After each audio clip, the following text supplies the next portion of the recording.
हरे कृष्णा दोस्तों।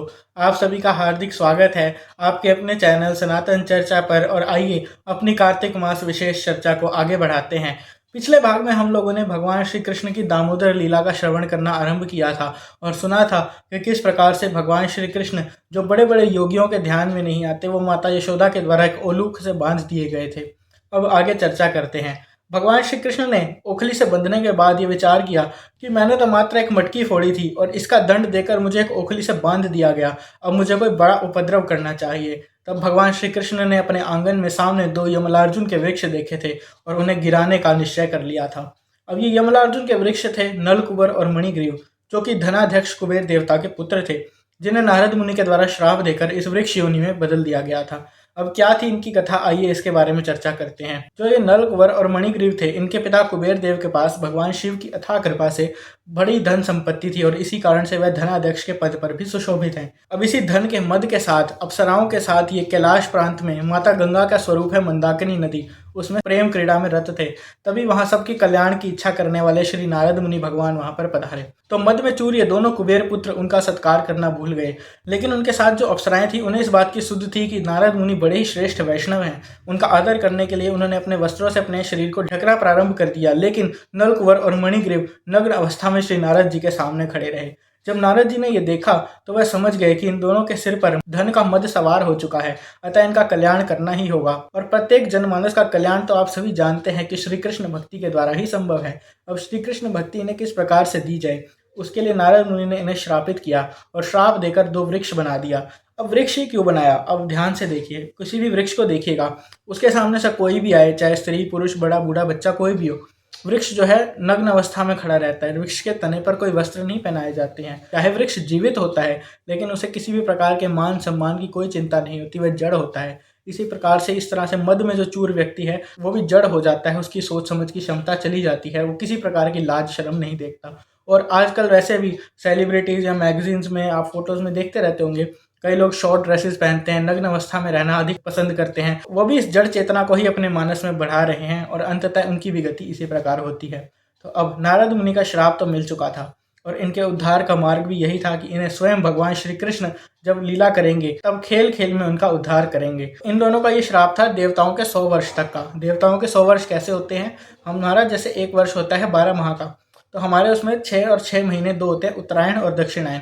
तो जो हमारा उत्तरायण का काल होता है वो देवताओं का एक दिन होता है और जो दक्षिणायन होता है इतनी बड़ी उनकी एक रात्रि होती है। इस प्रकार से 100 वर्ष ये नल कुंवर और मणिग्रीव वृक्ष योनि में खड़े रहे और अंततः आज वह दिन था जब श्री ठाकुर जी मैया यशोदा के द्वारा ओखली से बांध दिए गए थे और अब उनकी दृष्टि इन पर पड़ी और वह इन दोनों वृक्षों के मध्य में जो स्थान था उसमें से आने जाने लगे। भगवान श्री कृष्ण का शरीर सूक्ष्म था, बाल शरीर था, इस कारण से वह दोनों वृक्षों के बीच में से निकल गए।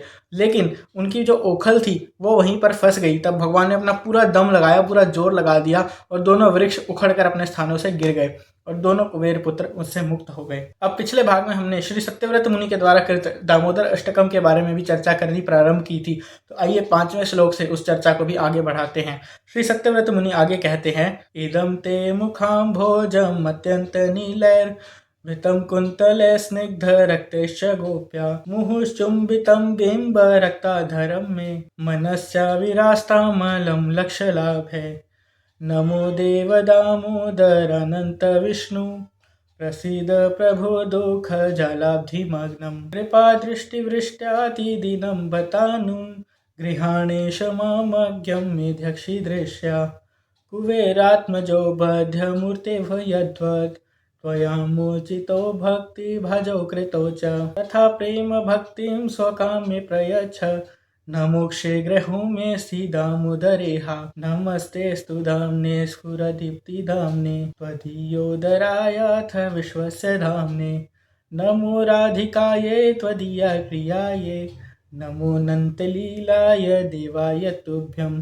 तो यहाँ पर सत्यव्रत मुनि जी कहते हैं कि जब माता यशोदा भगवान श्री कृष्ण को बांध रही हैं तो उनका मुख माता यशोदा के द्वारा चुंबित किया जा रहा है। माता यशोदा उस पर चुंबन दे रही हैं। भगवान श्री कृष्ण के जो अधर हैं वो बिंब फल के समान लाल हैं। भगवान श्री कृष्ण अनंत विष्णु हैं, साक्षात परमेश्वर हैं और उनसे हम यही कामना करते हैं कि वो हम पर भी अपनी कृपा दृष्टि बनाए रखें। आज जैसे उन्होंने कुबेर के दोनों पुत्र नल कुबेर और मणिग्रीव पर अपनी कृपा दृष्टि डाली, इसी प्रकार से वे हम पर भी कृपा दृष्टि डालें और हमें अपनी प्रेमा भक्ति का वरदान दे।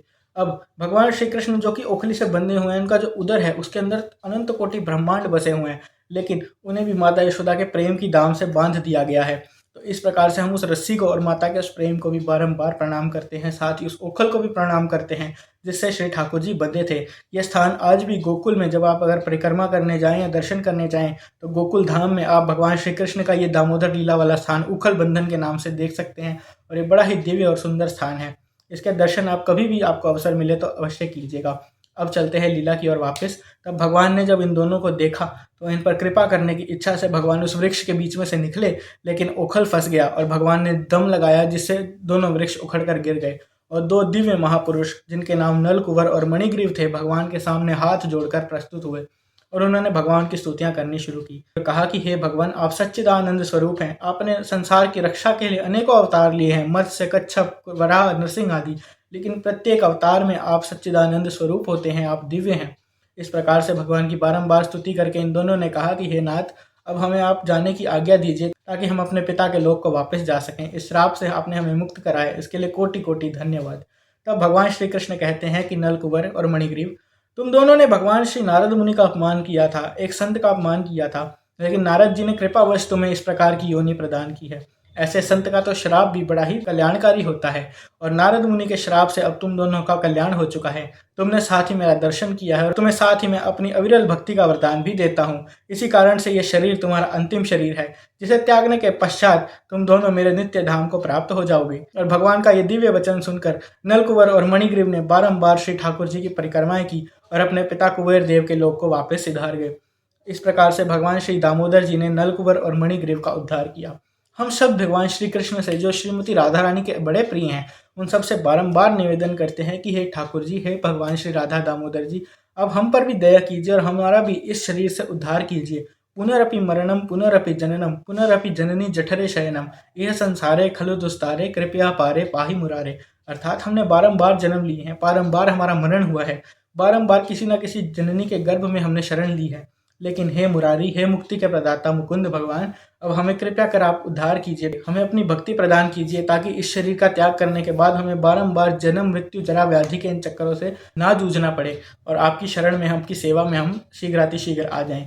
इस प्रकार से हमें कार्तिक मास में भगवान श्री कृष्ण की ये बड़ी ही सुंदर लीला का श्रवण करना चाहिए। और भगवान की ये लीला दीपावली के दिन यानी कि कार्तिक अमावस्या के दिन घटी थी, ऐसा हमारे आचार्य श्रील विश्वनाथ चक्रवर्ती ठाकुर जी ने बताया है। तो इस प्रकार से हमने भगवान की दामोदर लीला सुन ली है। अब इसके बाद एक बड़ा ही सुंदर उत्सव आने वाला है। क्या आप उस उत्सव के नाम जानते हैं? अगर आप जानते हैं तो कमेंट्स में ज़रूर बताइएगा, और कल से हम उसके बारे में चर्चा करनी आरंभ करेंगे। हरे कृष्ण। आप सभी को कार्तिक दामोदर मास की हार्दिक शुभकामनाएं।